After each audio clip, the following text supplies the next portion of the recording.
Judges chapter 4.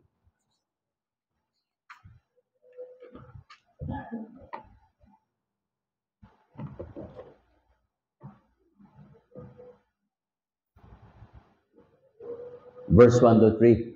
We are going to read the Word of God responsibly.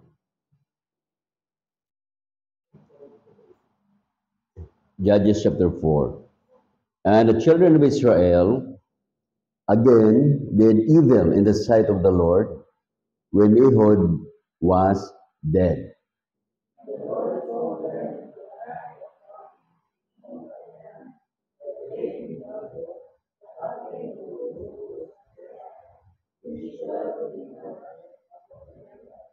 Lahat tayo sa verse 3.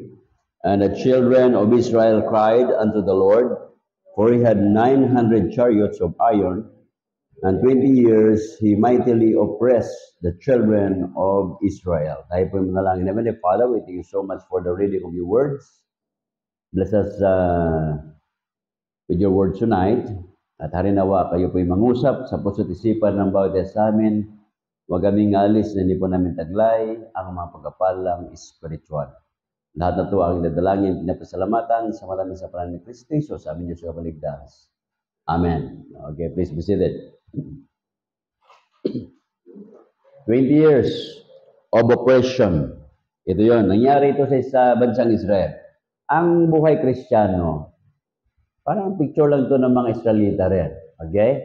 Pag mayroong blessing, gagawa ng kalukuhan. Ito yun. Kita nyo ha, verse number 1. Children of Israel again did evil. So nung sila ay pinasagana ng Panginoon, there is peace, there is prosperity, they have food on their table, their business is getting well. Yung harvest na kanilang pananim ay marami. Doon naman sila gumagawa ng kalukuhan. Minsan mga Kristiyano, ganyan eh. Pag meron na yung mga pagpapala, tingnan mo, bakit marami tayong mga young people? Elementary andito, pagkatapos high school, college, andyan. Pag nagtrabaho na, nawawala. Ganon eh. Tinitrain kasi sila, pagka kolehiyo na, linggo, ay dapat mag-aral ka, linggo may formation, linggo may OJT.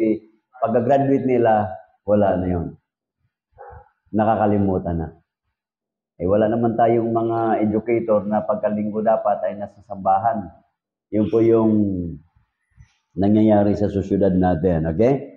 So ang ginawa ng Diyos dito, and the Lord sold them into the hand of Jabin, king of Canaan, that reigned in Hazor, the captain of whose host was Sisera. So ito yun. Si Jabin ang hari. So itong si Jabin, ang ginagawa niya, kasi meron siya 900 chariot, yun. Lagi niyang ino-oppress ang Israel for 20 years. Pinapahirapan. Ang tao pag nahihirapan, saan kakapit? Sa patalim. Yung sabi nila, sa patalim. Kala ko sa Bombay. Patalim pala. So, nalala ko lang yung Bombay. Doon sana eh. Hinold up siya. Kinuha yung motor. Tapos binugbog siya. Kasi wala makuhang pera. Pagdaan ko, di ba nakikita niyo yung malaking puno doon sa, sa may malapit na sa, sa Paite, sa bundok. Yung malaking doon, puno. Doon, binugbog siya doon. Nadaanan ko. Di sabi ko, nangyari sa'yo, hinold up ako. Kinuha yung motor ko. Tapos binugbog siya. Sabi ko, bakit natutuwa ka? Wala silang nakuhang pera. Sabi ko, paano nangyari yon? So, alam nyo na kung saan niya tinago yung pera. O, mga lalaki, alam na mga lalaki yun. Okay? Isip na lang kayo. Tuwan-tuwa siya dahil hindi siya kinapkapan eh. Tinago niya eh. Tuwan-tuwa siya dahil yung pera niya intact. Okay? Ayos din yung tao na yun. Pero ito mga kapatid, itong mga si Jabin, talagang ino-oppress niya yung Israel for 20 years. Pinapahirapan. Ang ginagawa nito, yung mga pananim ng mga Israelita na harvest na kinukuha niya, yung mga bunga ng Alam niyo ba yung Para ba yung dito sa Pilipinas? ito lang yung bansang demokratiko. Pero pagka kumilos yung mga tao natin dyan, mga law enforcer, parang mga komunista. Isipin mo sa yung hallway, anong tawag yan? Koridor. Pag nakuha yung mga items mo, talagang sinasakayan doon. Pero sa ibang bansa, hindi ganyan. Subukan nyo. Kahit sa mga komunistang lugar, sa Vietnam, hindi naman ganun eh. Sa Vietnam, yung mga polis, magmamarcha yan. Kasi may oras doon. Halimbawa lang, yung kain sa hallway. Yung daanan mismo. Magsimula ka ng 5, magtapos ka ng 9 o'clock. So 5, 6, 7, 8, 9. You have 4 hours. Pagdating dyan, 9 o'clock na, nandiyan ka pa, dadaan na yan, magmamarcha na yung mga polis. Hindi yan sipain yung kaldero mo. Hindi. Yung lamisa mo, hindi sisirain yan. Sasabihin lang, oras na po, ligpit-ligpit na kayo.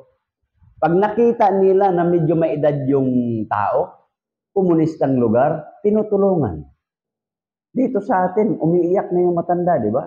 Yan, sa may tulay, sa may tropical. Oh, umiiyak na eh. Nag-viral yata yun isang araw. Sabi ito mga taong ito, walang kaluluwa. Buti sana kung sirain nila yung paninda ng matanda, abay bigyan nila ng pera. Hindi. Kaya yun ang problema natin. Demokrasya ang bansa, pero pagka kumilos, malala pa sa komunista. Kaya hindi mo maawat-awat, bakit na maraming tao namumundok eh.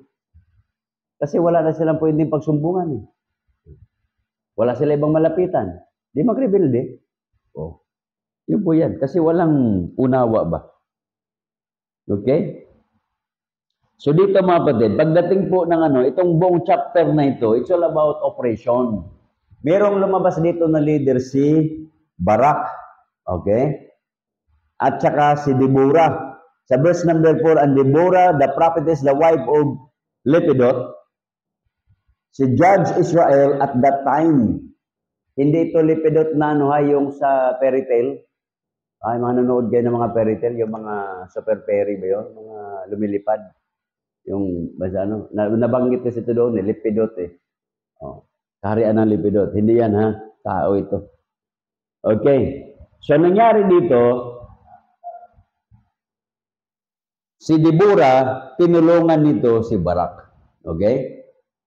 Sabi sa verse 14, and Deborah said unto Barak, hindi ito si Barack Obama ha? Baka isipin si Barack Obama ito.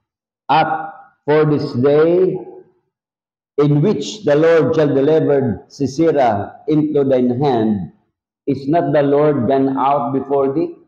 So Barak went down from the Mount Tabor, and 10,000 men after him. So ito po yan. So ang nangyari dito, the Lord is comforted Sisera and all his chariots and all his host with the edge of the sword before Barak. So that Sisera lighted down of his chariot and fled away on his feet. But Barak pursued after the chariots and after the host unto Harosheth of the Gentiles, and all the host of Sisera fell the edge of the sword, and there was not man left. Oh, ubos. Okay din si Barak. Inubos niya. Kaya pagdating sa chapter 5, nagkantahan na sila. Panalo kayo eh, di ba? Para ba yung kandidato, manalo siya, di meron tinatawag na victory party. So ito ngayon, meron silang parang celebration. Okay, ito po yan. Verse number 1, chapter 5. Then sang Deborah and Barak. Umaawit na sila eh. Anong kanta nila? Praise ye the Lord for the avenging of Israel, for the people willingly offered themselves. Okay. So nakuha na natin yung picture ha. 20 years of oppression. Lumabas yung leader nila, isang babae at isang lalaki. Ngayon, nanalo sila sa gera. Titingnan natin, sino-sino ba yung mga tao na kasama doon sa labanan? Yun ang titingnan natin ha. So ibig sabihin, sa isang kongregasyon, anong klaseng tao meron doon? Para bang ganito, anong klaseng tao, ugali ng tao meron ngayong gabi. So titingnan natin yung malaking picture, ano yung klaseng pag-uugali ng mga tao noon. So different kinds of attitude of people. Okay. Ito yung mga response nila. Di ba alam nyo, pag tawag doon, di ba yung pagpasok mo, wow, ang linis naman. Sana laging ganito. Pero yung nagkukomento, hindi naman naglilinis eh. Nakuha niyo ba yun? Wow, sarap naman ng simbahan natin, aircon. Hindi naman nagbibigay. Wow, sarap ng pagkain. Pambihira. Meron pang ano yun. Anong tawag doon? Meron pa siyang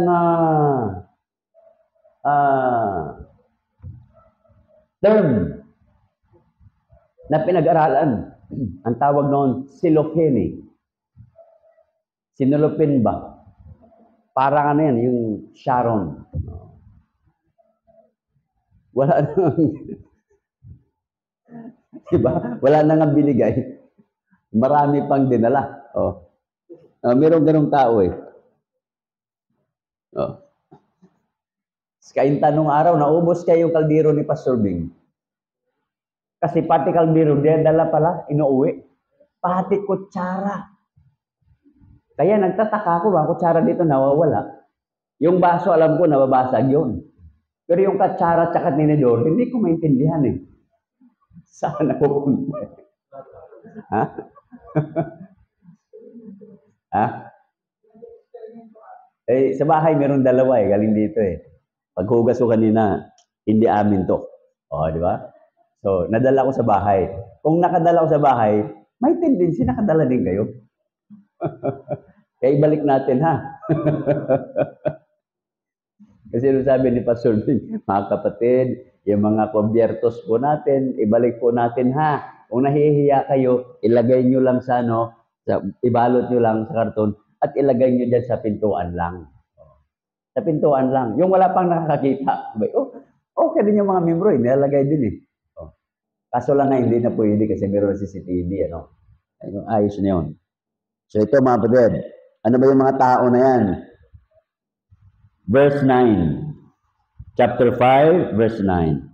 My heart is toward the governors of Israel that offered themselves willingly among the people.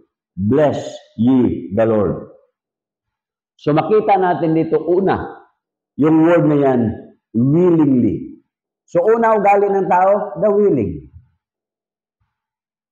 Pag sinabi mong willing, handa, ready, eager, or prepared to do something. Yung ba yung ikaw nakahanda, kahit wala ka, nandoon yung readiness mo, always available ka, kasi meron kang willingness. Nakuha niyo mga kapatid? Ang tao, pag walang willingness, wala yan.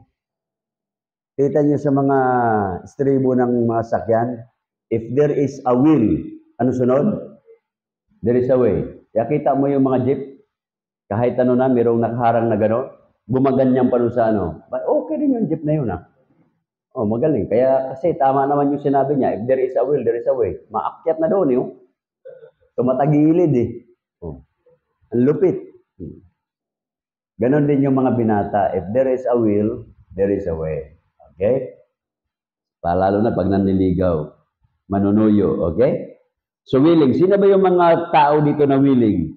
The governors. Nakalagay dyan, di ba? The governors of Israel that offered themselves willingly among the people. Bless ye the Lord. So dapat mga kapatid, meron tayong mga willing na pag-uugali. Yung bang available tayo lagi, handa lagi tayo. Sa Raymond, niyaya ko 2 beses. Hindi sumunod sa akin. Hindi nakapasa eh. Sa exam niya sa LTO, hindi nakapasa eh. Hindi pa, Sir. Ramon, sama tayo. Hindi pa, Sir, may exam ako eh. Bahala ka sa buhay mo. Ay, natututo na siya eh. Natuto si Raymond eh. Gusto pa ng pangatlo? Okay. Sabi ni Raymond, nagkataon lang yung una. Subukan natin yung pangalawa. Meron ka pa isa mo. Para pangatlo, para ma-prove mo ha. Ayos yun ha. So tanong natin dito mga batid. Do you willingly offered yourself to serve God? Tayo ba? Willing ba tayo? Na i-offer natin yung paglilingkod natin, yung ating sarili na maglingkod sa Panginoon. Okay? So dapat mga batid, merong willingness. Kasi pag wala pong willingness, wala po yan. Okay? Yan ang pinakamahirap, yung willingness. Kahit sa pagbibigay, pagka hindi ka willing, wala yan. Kita mo yung paite. Tayo na magsimula tayo sa Brook sa Kasibulan. Nagsimula tayo ng isang misyonaryo, 2 misyonaryo. Wala tayong tinanggal. Tuloy-tuloy ang grace, di ba? Tuloy-tuloy, walang tinanggal. Tuloy-tuloy. Sabi ko doon kay Pastor Jason, magsimula kahit isa. Wala talaga eh. Ngayon na lang, sabi ko magsimula. Pati yung mga pastor natin. Pag tinuturuan ko ni Pastor, nagsusupport naman kami. Saan nga yung ebidensya? Yung faithfulness? Turo-turo ka ng faithfulness dito. Pagkatapos ikaw, wala kang faithfulness. Di Pastor, simulan namin yan. Lagi mga ganun mga reasoning eh. Tayo, kahit nahirapan tayo, okay lang yan, tuloy-tuloy. Bakit ba? Di ba? Pera lang naman yan eh. Although, nahihirapan tayo minsan. Ay, hindi pala minsan. Ito mga, basta pa nahihirapan tayo. Pagdating kasi nga, dumarating yung volume. Kayo naman eh. Pagdating po ng ng November yan, may paunti-unti na yan. Kasi yung mga taga-ibang bansa na misyonaryo natin, magpupunta na yan dito. Di ba? Kasi yan, may mga simbahan yan natatawag. Pastor, meron kaming prepare sa inyo na yung special offering ba? By December. So, bakit ka pupunta ng December lang? Umikot ka muna. So, mga ganon. Oh. Kaya pagdating ng January, ang daming conference yan. So, marami tayong mga missionary. January, February, March. Yan. Yung January, February, yun yung volume ng mga misyonaryo. Okay?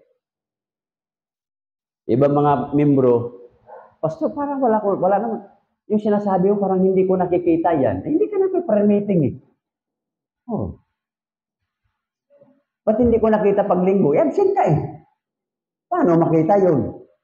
Oh. Inabimating naman ako ng linggo ng umaga. Wala ka nung hapon. Hapon dumating. So yun po yan. Okay? Pero God will provide. Pangalawang tao, ugali ng tao.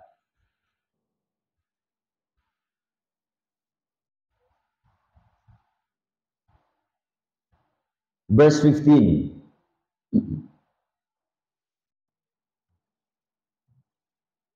Chapter 5, verse 15. For the princes of Issachar, tama ba sinabi ko?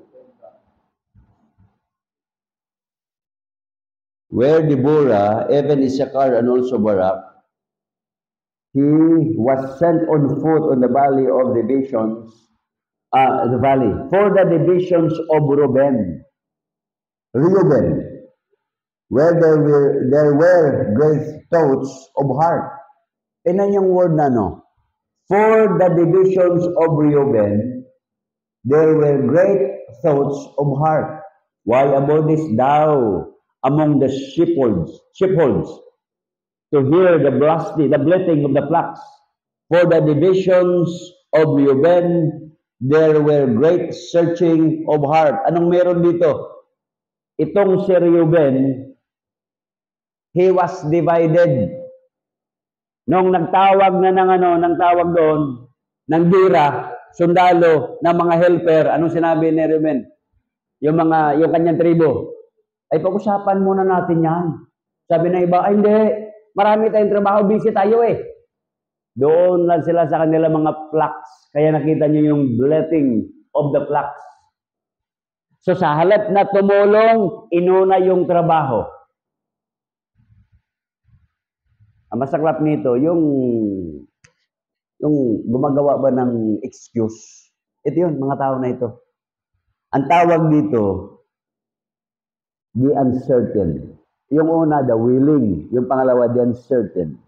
Reuben was divided. Pag sinabi natin uncertain na tao, mga kapatid, not able to be relied. Hindi mo malaman yung tao na yon, not known or definite. Hindi siya sure. Hindi siya sigurado. Pagkausap mo, kita tayo bukas ha. Oh! Ganun na yan eh. Oh, pambihira, haba na eh. Parang missile eh. Hindi mo alam kung saan ka sasagasaan eh. So yun po yan, mabudet. They had great thought and searching of heart. Lagi nag-iisip yan, sasama kaya ko, tutulong kaya ko, mag-contribute kaya ko. Yan po yan. Laging tinatanong yung sarili. Great searching of heart.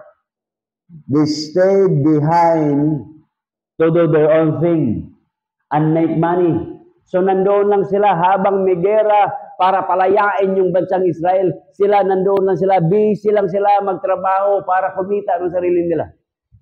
Meron mga taong ganon. Uncertain. Okay? They don't want to participate. Para yung mga relihiyon dito, may mga relihiyon dito sa Pilipinas eh. Sabi ko, pag ako maging presidente, palayasin ko yan dito eh. Bakit? Tinuturo nila, huwag mag-flag ceremony kasi idolatry.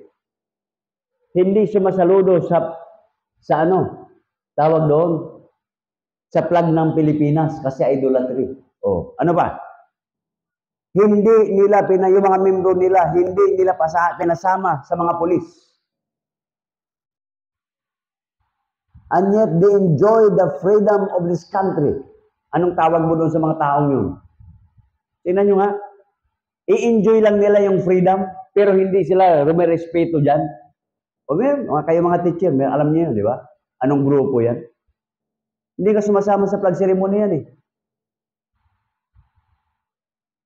Sarap palayasin eh. Kung mayroong presidente na matino dyan, ikuha na lang sila ng isla, doon na lang sila, isang piraso, di ba? Gawin na lang nila yun. Diyan kayo, walang flag, walang sundalo, bahala kayo. Pero itong mga tao na ito, pag may problema sila, pupunta sila sa munisipyo, nagrereklamo sa mga sundalo. Kita mo yan? Nagrereklamo sa pulis. Tapos ayaw nila magpulis. Ayaw nila magsundalo. At ayaw din mag-contribute ng dugo. Ayaw magbigay ng dugo. O tayo magbigay tayo ng dugo. Kasi pag nangailangan tayo, kailangan din natin yan. Pagdating ng araw, ngayon, hindi pa natin kailangan. But time will come, kailangan natin ng dugo. Nung araw, sinabi ko, pag ano kaya ako, bigay ng band sa Red Cross at mag-donate ako ng dugo. Kasi alam ko, pagdating ng araw, kailangan ko ng dugo. Para pag kailangan ko ng dugo, rare pa naman yung dugo ko, at least, meron. Di ba? Hindi mo kasi alam kung kailan mo kailangan ng dugo eh. Hindi naman yan na commodity na mabibili mo lang sa tabi-tabi. Pag wala ka pang koneksyon, pahirapan ka. Okay? Pangatlong tao. Maugali ng tao. Verse number 17. Ano sabi dyan? Gilead abode beyond Jordan, while the Dan remain in the ship. Aser continued on the shore and abode in his beaches. Isipin mo ito, si Gilead nandoon lang. Pagkatapos itong si Dan, nandoon lang sa kanyang mga tirahan. May kalamidad na, may problema na yung kanilang bansa, nandoon lang. Sa mga yate nila, sa mga bangka nila. Hindi tumulong. Ito po yan. Anong klase mga tao to? The slackers. Gilead, Dan, and Aser did not respond. Hindi sila nag-respond. Nung nanawagan si Deborah, nanawagan si Barak, kung magpadala kayo ng mga army ninyo, magpadala kayo ng mga tulong ninyo, magbigay kayo ng mga ninyo, mga pagkain ng mga sundalo, magbigay kayo ng mga sandata ninyo. Wala, nandoon lang sila. They stayed at home. Yan yung problema minsan. Okay? So ito yung mga tao din, ng mga slackers. They stayed at home. They did not respond. So anong ibig sabihin ng slackers? A person who avoids work or effort. Ayaw niya na mag-contribute ng trabaho. Ayaw niya yung tinatawag na, ano ba? Mapagod. Ayaw. Kaya may mga taong ganyan. Okay? Kaya ang tanong natin, why there are people, especially Christians, are very lazy, who won't serve God. Ayaw ayaw maglingkod sa Panginoon. Okay? May mga Kristiyano naman, iniisip nila, total, nakapagpunta naman ako sa church eh. Nakarating na ako sa church. So bahala na ang Diyos to do His job for me on Monday to Saturday. Hindi po ganun mga kapatid ang Kristyanismo. It is not biblical. Hindi po pwedeng pupunta ka ng church at nasa isip mo, bahala na ang Diyos sa akin the rest of the week. No, hindi po ganun.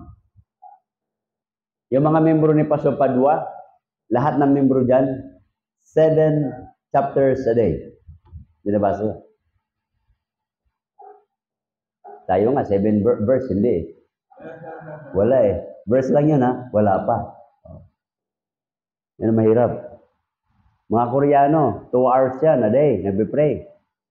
Pag pupunta yan dito, nakaupo ka agad yan. Mga Pilipino na mga Kristiyano, marites ka agad. Chismis agad, pagdating simbahan eh. Oh. Yan, problema natin eh. Karamihan ng mga simbahan eh. Yung pastor, palaman lagi yan eh. Diba? Ginagawang palaman. Kaya wag yun ang ingatan natin. Another one. Mahaba ito eh. Anong oras na ba? Alas 8 na? O, tapusin natin. Alas 8 na pala eh. Para kasi simula ko lang para mahaba na, no? O, di tapusin na natin. Si marami ba ito eh? Tapusin natin. Total, pang-apat naman ito, di ba? O, pang-apat na. Shortcutin natin, verse 24. Kaya yung 18 to 24, wag na natin pasadahan niya kasi marami pa dyan.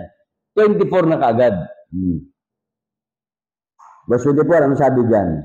Blessed above women shall Jael, the wife of Heber, the Kenite be. Blessed shall she be above women in the tent. Yung ugaling the blessed. O, di ba? Ba, ang ganda dyan.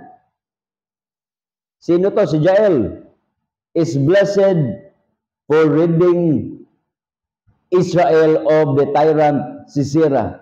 Alam nyo, ginawa niya, pinako niya itong yung taong ito eh. Kasi ano nangyari dito? Verse 25, he asked water and she gave him milk. Oh, binigyan niya. She put her hand to the nail and her right hand to the workman's hammer. And with the hammer, she smote Sisera. She smote off his head. Sipin mo. When she had pierced and stricken through his temples. Pambihira eh, no? May nartilyo ba naman yung ulo eh? Patay ka talaga yan. Babae yan. Yung tawag sa kanya, blessed. Pinagpala siya. Pag sinabi natin pinagpala, mga batid, the blessed, ang ibig sabihin nito, made holy, happily favored, or fortunate to have, to do or experience something. Kaya itong si Jabin, nagkaroon siya ng very fortunate siya, nagkaroon siya ng experience na ganyan. Wala siyang kasalanan kasi kalaban naman nila yon. Kaaway nila yon eh. Dumating sa kanya, ikilala niya. Humihingi ng tubig. Bigyan ng gatas. Boy, ayos yun ano? Oh. Lupit ano? Binibigyan ng gatas. So, siguro yung gatas, baka tinimplahan pa yun ni Jabe ng kunting emperador para pag makatulog agad yung tao. Okay. So, wala naman sa script yun. Pero nakatulog. Kasi hindi naman pwede makipag-away si Jabe doon eh. Tao yun. Lalaki yun eh. Okay? So yun po yan, mga kapatid. Ito po yung mga tao, ano? So, attitude po ha, ang pinag-usapan natin. Una, the willing. So tanong natin, are we willing just like the governors of Israel? Pangalawa, the uncertain. Si Reuben po ito. Dahil ang isip niya, gusto lang niya yung to do his own and to make money. The slackers. Ito yung gusto lang nila, sa tahanan lang sila. Marami mga Kristiyano ngayon, puro online lang. Online. Hindi na makapag-move on. May binisita ako, Pastor, hindi po kayo makapasok sa bahay. Bakit? Kasi po, baka po kami magkasakit. Hindi ka ako binuksan ng gate eh. Sino? Last month lang. Baka po kami ma-compromise. So, ayos yun, no? Health. Ang ganda pa eh. Pastor, hindi kayo makapasok sa amin kasi baka ma-health compromise po kami. Ano akala mo sa akin? Diba? Oh, sabi ko, ang tagal na ng pandemic eh. Health compromise pa rin. Pasensya na po, Pastor. Maraming mga taong ganyan. Mga Kristiyanong ganyan. Okay? The slackers stayed at home. The next attitude is the blessed. Ito po yan. I do hope and pray na tayo po ay willing and blessed. Tumayo po tayo at tayo po ay manalangin. Heavenly Father, we thank you so much sa pag-aaral ng iyong salita. Thank you, Father, for reminding us your words tonight. Attitudes of people. There are so many attitudes listed there, chapter 5. Ngunit nandoon yung iba. I do hope and pray na kagaya kami ng mga governors, they are willing. At yung si Jabin, blessed. Not only woman being blessed. Halinawa, lahat ng mga nandito sa gabing ito, masabi mong, I'm so blessed because I'm a child of God. I'm so blessed. I'm so fortunate because I have my Bible. I'm so fortunate. I'm so happy. I'm so blessed because I have the church that Jesus built. And I'm so blessed that anytime I die, I will go to heaven. If God has something for you and God is speaking to your hearts right now, masabi mo, kapatid, na ikaw ay pinagpala dahil sa mga kaloob at biyaya at mga pagpapala ng Diyos. Arinawa, ang puso mo ay nagkaroon ng willingness always to serve God. So if God is reminding you through His Word, you are free to come, talk to the Lord in prayer. Sige po, mga kapatid.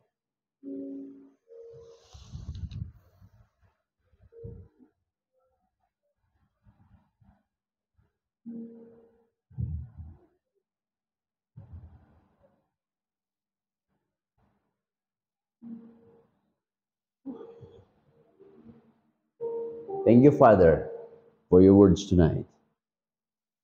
I pray that you are going to bless us. Mga kapatid po namin na lagi nang babiyahe, ingatan niyo po sila, ilis kapaman sa grasya. Mga nanghina pala kasi magramdam pagalingan at hari nawa, makita niyo bawat sa amin na tapat, patuloy naglalingkod sa inyo hanggang sa ikalawang pagbabalik. Gamitin niyo po kami, O Diyos, tulay ng pagpapala sa ibang mga tao. Lahat na ito aking dadalangin, pinapasalamatan sa matamis na pangalan ni Kristo Jesus, sabi niyo sa kabaligtas. Amen. God bless us all.